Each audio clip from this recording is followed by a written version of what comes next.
না না, এভাবে আয়নাঘর হয় না। 40 ফিট মাটির নিচে চলে যায়, তখন আমাকে এটা ভয় লাগে। 4 তলা পর্যন্ত নিচে আসতো, গাড়ি তো ঘুরে নামতে হবে, ডাইরেক্ট নামতে পারবো না। এখন পর্যন্ত এক পয়সা এত মাটির নিচে এরা দেয় না।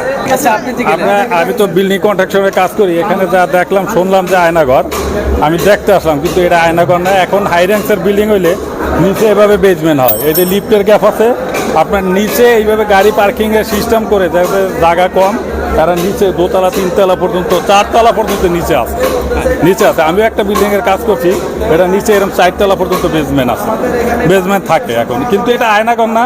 এই পানি যেটা দেখা যায়, এটা একটা লিফটের গ্যাপ, এই লিফটের গ্যাপ, এবং এই পানির দৈনিক হেঁচা লাগে সামাক জীবল পাম্প দিয়া, না হাঁটলে এইভাবে পানি জমতে জমতে ওই পানির জন্যই থাকবে, বাড়তেই থাকবে।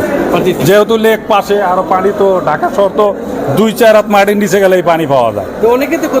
না না, এইভাবে আয়নাঘর, এইটা আয়নাঘরের এইভাবে প্রায় বিল্ডিং, যারা বিল্ডিং এর কাজ করে এবং যারা ইঞ্জিনিয়ার আছে, সিভিল ইঞ্জিনিয়ার, এরগো দেখলে এটা এইভাবে আয়নাঘর হয় না।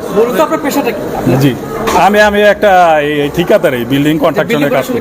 জি জি, না না, এটা আয়নাঘর হয় না, এভাবে আয়নাঘর, এভাবে না না, এভাবে আয়নাঘর হয় না। এই যে গ্যাপটা দেখা যায়, এটা লিফটের গ্যাপ, ঠিক আছে। কিন্তু অনেকে দেখা গেছে এরা বুঝে না, এরকম বেসমেন্টে যায় নাই, বাসা বাড়ি ফেলার নিয়ে থাকে, নিচে পর্যন্ত যাওয়া হয় না, কিন্তু ভয়ানক লাগে অনেকের কাছে। আমরা যে কাজ করি, আমরাও একবারে নিচ পর্যন্ত গেলে এটা একটা ভয়ের ব্যাপার স্যাপার আছে, ভয় লাগে। সাধারণ আমরা যে কাজ করি, তাও আমরা যখন 40 ফিট মাটির নিচে চলে যাই, তখন আমাকে এটা ভয় লাগে, দেখার জন্য একটা ভয়ানক। এটা পার্কিং, এটা র্যাম বলে, এটা পার্কিং। এই যে এই সিঁড়িটা করছে, এটা একটা র্যাম সিস্টেম, এটা র্যাম বলে, র্যাম, ঠিক আছে। এটা পার্কিং, বিল্ডিং এ হয়। জি জি, প্রায় হাই র্যাঙ্ক বিল্ডিং এ প্রায় এই আছে।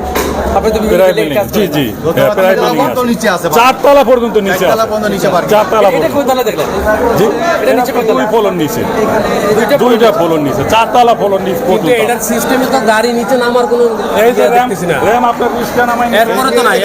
না না, গাড়ি নামার সিস্টেম আছে, না এটা থেকে এরপরে তো নাই আছে, আছে। এখান থেকে আবার ওদিকে ঘুরে যা, একভাবে তো হবে না, তাইলে তো অ্যাক্সিডেন্ট করবো, গাড়ি তো ঘুরে নামতে হবে, ডাইরেক্ট নামতে পারবো না, ডাইরেক্ট নামতে পারবো। আতঙ্ক যারা হয়েছে, হয়তো এরা এখন পর্যন্ত এক পয়সা এত মাটির নিচে এরা দেয় না, আতঙ্ক হওয়ার কথাই। দর্শক যারা লাইভে আছেন তাদের দর্শকেরা ভয় পাওয়ার কিছুই নাই, আর এটা আয়নাঘরের মতো কিছুই না, বুঝছেন, ভয় পাওয়ার কিছুই নাই। এরা যারা আয়নাঘর ভাবতেছে, এটা আয়নাঘর না না, এটা আয়নাঘর না।